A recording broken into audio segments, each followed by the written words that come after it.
What is going on, everyone? It is Saturday night, and by the time you see this, it's going to be Sunday night. So, yeah, we're going to continue the series. You know, it's February the 7th. At the moment, we just smashed up Spurs. I'm going to do 5 things we have learned. The Carrick era begins, and Old Trafford is officially rocking again. We've just seen Man United take apart a struggling Tottenham side. 2-0 win at that, to be fair. And if we're being completely honest, probably should have been 4, maybe 5. You know, Michael Carrick has now made it 4 wins in a row since taking over, and the momentum we are building right now is starting to feel something very, very special. We got goals from Bryan Mbeumo and Bruno Fernandes, a massive 68th anniversary commemoration for the Munich air disaster, and a Cristian Romero red card to top it off that essentially ended the game before it even really began, right? So United are sitting in 4th. You know, Aston Villa have just, they kind of just flopped.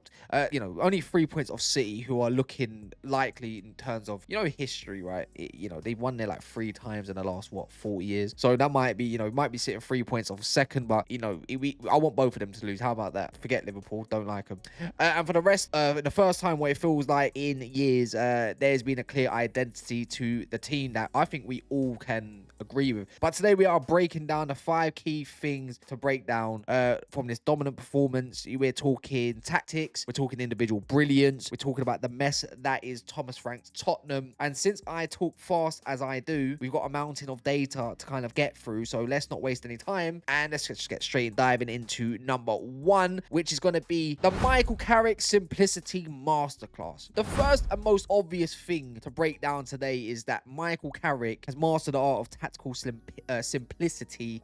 Under Ruben Amorim, we saw a lot of experimentation. The back 3, the inverted wing backs. Anyone remember the inverted wing backs in the first year?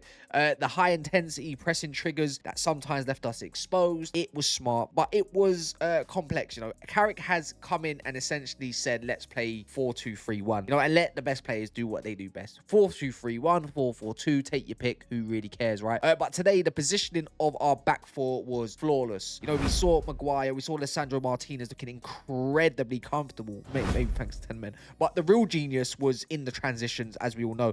Carrick has instructed the team to stop overthinking the build-up, a little bit similar to Fulham. You know, in that first 25 minutes before that red card even happened, you know, United were moving the ball with a what's it called? Verticality is the correct word. We haven't seen in years. You know, we just weren't passing for the sake of possession, in my opinion. You know, every pass had the intent to break a line. Hence, you know, Lisandro Martinez and also your truly Casemiro.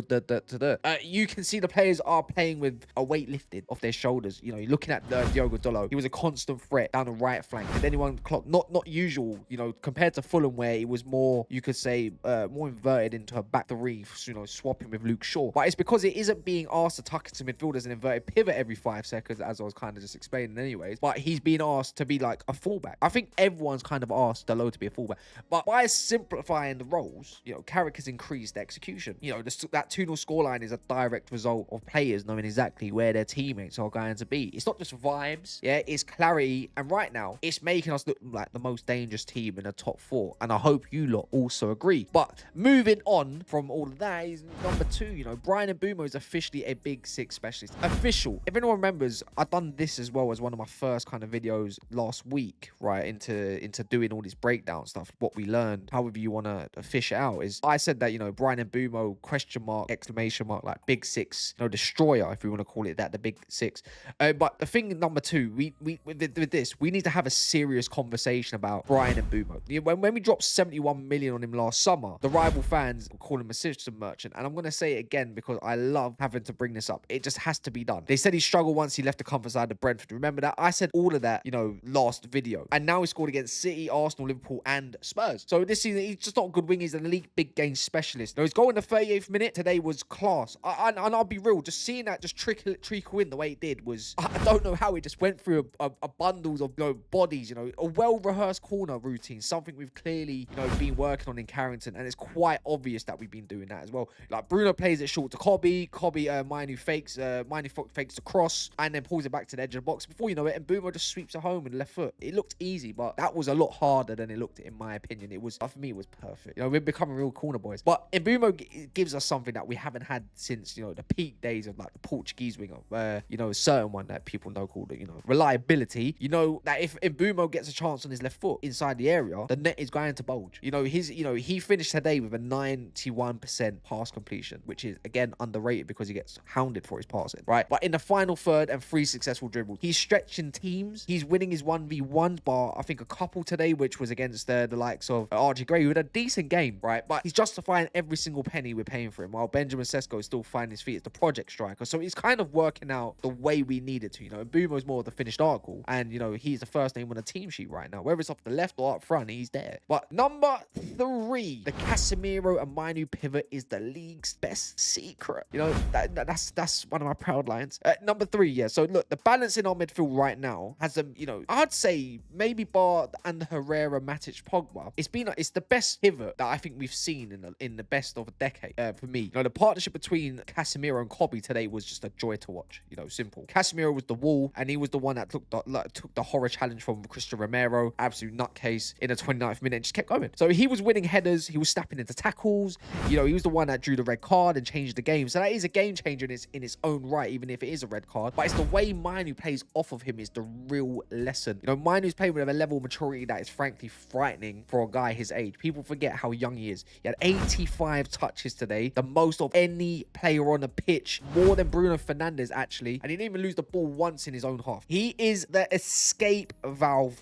Whenever Spurs tried to press us, even with 10 men, everyone remembers there's a big section when they went down to 10 men in the second half when they tried it. Mine would just drop a shoulder, glide past Papa Matsar or João Pelinha, and you know what he did to Conor Gallagher was absolutely disgusting anyways. And suddenly we were on the attack, you know, again and again and again. 2-0 win is secured because our midfield never lost control, even when Spurs had their brief 5-minute spell in the second half where Xavi Simons went close, Luke Shaw, Casemiro and Mainu would just shut the door. You know, the pivot, funny enough, is the perfect blend of experience and youth. Yeah, anyone? Of destroyer and creator. It allows Bruno Fernandes just to stay high and do what he does best, influence the game, which leads us perfectly into number 4. Bruno Fernandes and the number 200 milestone. The thing, you know, the thing number 4 is the man, the myth, the legend. I'm calling it right now, the legend, Bruno Fernandes. I might not be his biggest, advocate all the time, but you know, here we are. Times change, people. Times change. But today wasn't just another 2-0 win. It was the day Bruno registered his 200th goal involvement for Man United. How many of you actually knew that?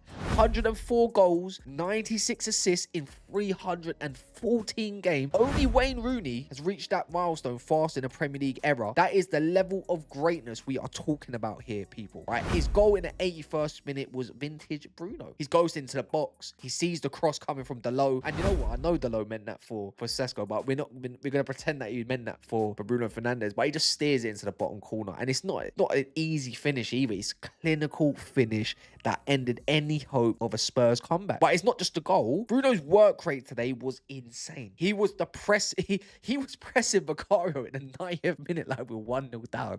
Make it make sense. You know, under Carrick, Bruno's restored to his most effective role. He isn't being asked to track back as a secondary 6. He is being given the license to roam and create chaos. You know, he had seven key passes today. On another day, if Mateus Cunha and Amad Diallo, you know, hadn't had their goals disallowed, marginal offside, marginal, Bruno would have had a hat-trick of assists. He is the heartbeat of the club as it stands with Kobe and Casemiro. But you know, but this 2-0 win was the perfect stage for him to remind everyone that he's still the best creative midfielder in the country and maybe even in the world. Number 5, Tottenham's discipline problem and United's clinical edge. The number 5, you know, we're breaking down. United have finally found their clinical edge while Spurs have completely lost their heads. You like the word I did there. Romero's red card in the 29th minute was a moment of pure madness for one. Studs up, lunge and tackle on Casemiro that gave Michael Oliver no choice. And we know Michael Oliver loves a red card. Who doesn't? But as a captain, you cannot leave your team with 10 men at Old Trafford after half an hour. It's suicidal. But look at how United react, yeah? In previous seasons, we've seen United struggle against 10 men. You know, we've seen them get frustrated, slow the game down, eventually concede a silly goal and a counter. Not today. You know, United remained patient. We kept the ball moving. And you know what? We worked on openings and we took our chances when they came,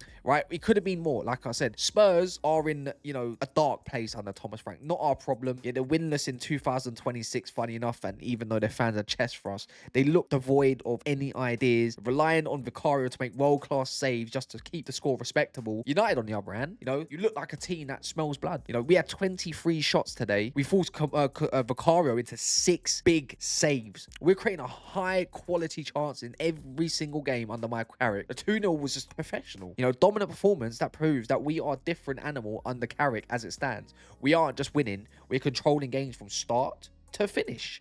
You know, and the conclusion is the top 4 and beyond. You know, what do you lot think of today's performance? You know, was Romero's red card the only reason we won? Because I don't actually think so. Got West Ham coming up on Tuesday. And then, you know, I think we got a run of fixtures that will define our season. So that 1 game a week turns into 2 games a week soon, lads. Get your comments down below. Please, people. Please, please, please. It would, you know, if I'm going to give some stats as well, just to even look, we had 64% possession, 23 shots to their 6 shots, but I can't 5 shots, sorry. And I don't even remember when it was. You know, we created very big chances. Arguably, all of them should have went in as well. You know, Bruno's got 200 goal involvements. You know, 4 games, 4 wins under Carrick, unless you want to count the rest of them. Up to you. You know, 10 goals scored, 2 goals conceded. 4 goals conceded, sorry. I forgot about Arsenal. We got 10 goals? Yeah, I believe we do. There's me losing track because we're scoring so much. Because it feels like it could be way more. Anyway, smash the likes, subscribe if you're brand new and all that good stuff, yada, yada, yada. And then, yeah, we're going to get straight back into it this week with other videos in a bit, people.